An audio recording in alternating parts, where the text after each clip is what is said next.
Finances and Making Financial Choices, Mind Over Money, with Kathy Pfeffer-Hahn.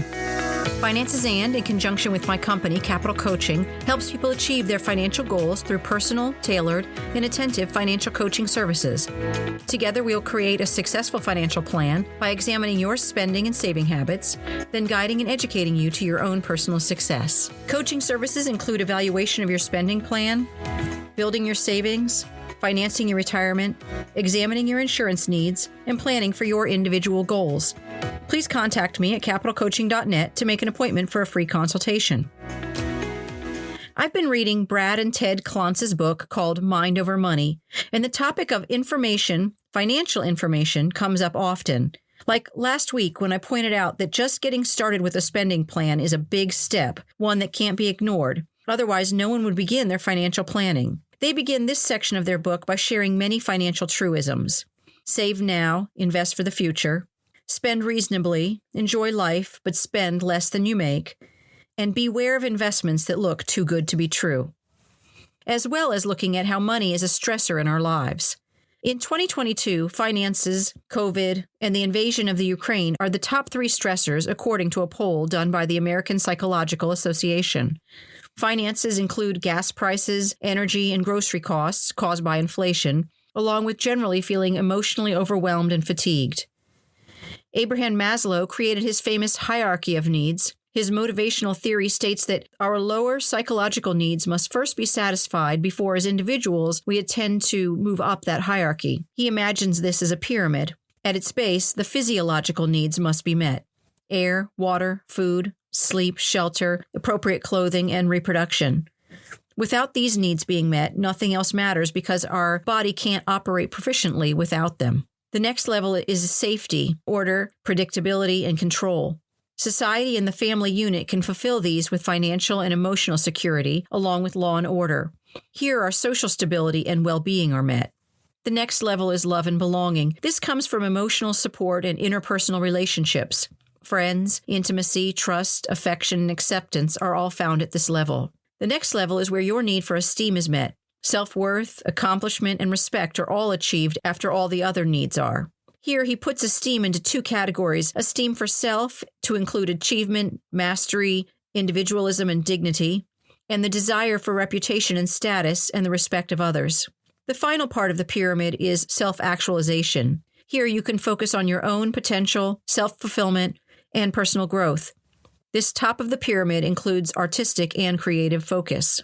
You can imagine that, even as a society, we won't worry about creating a masterpiece if we're hungry or feeling unloved.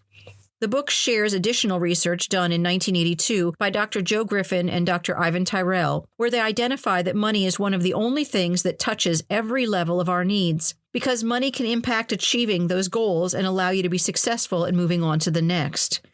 Money does improve your basic needs being met. In fact, Americans who earn $50,000 a year are much happier than those who earn $10,000 a year. But those who earn $5 million are not much happier than those who earn $500,000 a year, according to Daniel Gilbert in his book, Stumbling into Happiness. The evidence here shows that money is less important than maintaining strong personal relationships and feeling accomplished at your job. This fact was really brought home to me in Malcolm Gladwell's book, David and Goliath. He tells of immigrant families that need their kids to be part of the money-making process to survive. Those kids become scrappy, hard-working people. And then as they grow up and make more money than their parents, they're able to provide more for their children.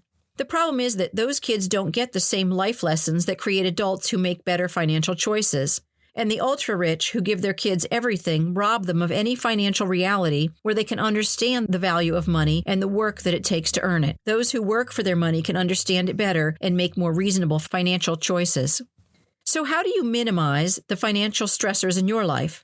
According to the APA, it says to minimize stress associated with holidays. Buying gifts, traveling, and entertaining can all wreak havoc on your holiday enjoyments. They recommend making one financial decision at a time, not trying to plan it all out at once, otherwise you can feel overwhelmed. You can also ease your stress by tracking your spending. By planning and following these plans, you can take joy in meeting your goals and following your plan. Let's face it, we love to make a list and be able to check it off. This is the same thing. Making your plan, committing to it, and reviewing it regularly can help. Anyone who has trouble paying bills should call your bank, utilities, or credit card to make a payment plan so that you can responsibly make payments, but the lender will know that you're still working on it. The next step, though, means that you avoid shopping. You can avoid temptation by leaving debit and credit cards at home. Any purchases can be managed by having only cash on hand that you have a plan for spending. Luckily, family and friends are what matter most, and they can be the reason that you achieve your financial goals. Ask for support from those you trust and maybe find that they have the same need for financial support from you. Being accountable to another is a terrific way to achieve your dreams. This week I was told by someone, I'm no good at all this financial stuff, and that's why I listen to your podcast. But the reality is, small steps, like listening here, shows that you're making good choices no matter how small, and that you will be financially competent and successful. Like most things in our adult life, you don't learn about something that you don't need until you need it. Feeling like you should know but you don't know isn't helpful. Take the time to learn about what affects you now, and you'll be ready for any financial situation. But you have to discover what informs your money issues. It's not uncommon for people to let their anxiety, shame, or fear knock them off course in any circumstance. To repair those feelings, things like food, nicotine, or alcohol can be used to make us feel better. But so can shopping, working, hoarding, or cleaning. These are used to soothe ourselves or balance what we feel out of balance in. Sadly, the more our stress increases, the more we may resort to these behaviors. But as the effects of the choices we have chosen diminish, or the guilt from having escaped them using these behaviors comes up, we return to the behaviors for relief. Now imagine that knowing your spending plan needs attention, or you worry about having enough money to retire, and the behavior you use to escape is spending more. That's a true disaster. By identifying your triggers, you can escape what causes you trouble and avoid more of these destructive behaviors. We all have triggers and struggle with avoiding bad choices. Those who can identify what causes overspending can steel themselves against falling back into old patterns and poor financial choices. It's going to happen. Something will pop up and want to knock you out of your orbit. But be aware of what they are and help yourself stay on course. The Klontzes discuss how the emotional and rational parts of your brain work together and sometimes against each other. But understanding that our financial struggle is not a measure of weakness or failure, that it's normal. The key is that you can change by acknowledging there's a problem. However, like improving your diet or exercise plan, it takes time and hard work. Following their advice, you should make a list of 3 things that you know that you need to do or have been told that you should do financially. Feel free to pause here and start that list if you'd like. Paul MacLean developed a theory that our brains are controlled by 3 different areas. A reptilian brain, which controls reflexes, balance, breathing, heartbeat, and collecting thoughts and feelings. This part is great at helping us survive, but not planning. Our limbic brain manages our emotions and thoughts. It helps manage our long-term memories and the fight or flight reflexes, and this part is where we develop relationships. And the final part, the neocortex, is what makes you, you. Your hopes, dreams, goals, and thoughts all happen here. You evaluate the pros and cons of options with this part and organize and control from here. These 3 parts can work against each other, and that makes sense. Want proof? We know better, and we still make poor financial choices when under pressure. Something happens to us in our animal brain when it perceives that there's a threat, and our rational brain gets shut out, leaving important decisions to the oldest part of our brain. When given a dangerous situation, our animal brain chooses to fight the danger, run from it, or just give up. This is the fight, flight, or flop response. Think back to a scare that you've had. I mean, like someone jumping out at you. How did you react? Fists up? Running away? Or did you just stand there immobile? The reality is that we don't choose our response here. It's baked into who we are, and we just react. Logic is not being evaluated, just emotion. But it does say something about our financial choices based on our financial stressors that we might feel. Those who fight might react to a financial threat by calling his financial planner and venting or threatening them. If you usually respond with flight, you might want to be far away from danger. They react with pulling out their money and moving it instead of riding it out for the downturn. The last reaction, the flop or freeze, is when you feel so overwhelmed that your reaction is to take no action at all, ignoring advice from trusted advisors and not acting to avoid financial crisis. The Klontzes offer advice for each of these. 1. Recognize when you're emotionally charged, afraid, or excited, and that you're likely to be irrational when this happens. Delay any big decisions when you feel like this. Number 2, take deep breaths. It's been proven that taking slower, short, shallow breaths can help you relax. Mantras like "take it easy" actively provide comfort and prevents the shutdown from happening. Evaluate what you believe to be accurate. Use evidence to support what you're thinking, not emotion. You might want to flip the switch and think, what advice would you give if a loved one had come to you in this same situation? And number 4, finally, don't make rash decisions. Put some time between you and your emotional reactions. Consider financial advice before any big decisions with your money.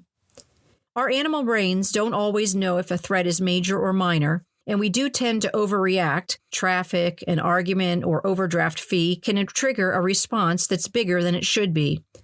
Luckily, our emotional brain can be trained to react in a more appropriate manner. They say that, in fact, sustained financial health is dependent on our ability to do so. This takes time, and almost no one is immune to these stressors. However you practice handling them will make a positive change in your financial and personal life. The exercise of going back to a financial situation that ended badly, where you spent too much, for example, you can look back at how were you feeling when you went out to buy or got online to shop? What was the impulse purchase? Why was there an impulse purchase? How did you end up looking at these items to begin with? Be thoughtful and really think about all that happened, even if going over it is painful to recall. That analysis will help you avoid being in the same situation again with practice. Even financial planners need to face bad choices to avoid them in the future. Don't rely on shame or criticism. Analyze and mentally practice the outcome that you want the next time you're in a similar situation. Consider this your perfect comeback to a past argument that you had with someone, and keep it at the ready for the next time that you want to react financially. This is Kathy Pfeffer-Hahn. Thanks for listening to Finances and Making Financial Choices, Mind Over Money. I know you chose to listen, and I am ever grateful. If you enjoyed this episode, please follow or subscribe for free in your podcast provider, and then share your favorite episode with a friend. I'd love you to leave a review because it brings financial education to others and helps people find me more easily. Also, be sure and let me know what questions you'd like answered or topics you'd like covered by going to the website at financesand.net and leaving a message. You can also contact Capital Coaching for your personal financial needs at capitalcoaching.net. Finances and does not provide tax or legal advice, and nothing in this podcast is to be construed as such. Always consult a tax, accounting, or legal professional for advice on your specific situation. Remember, I went to school, so you don't have to.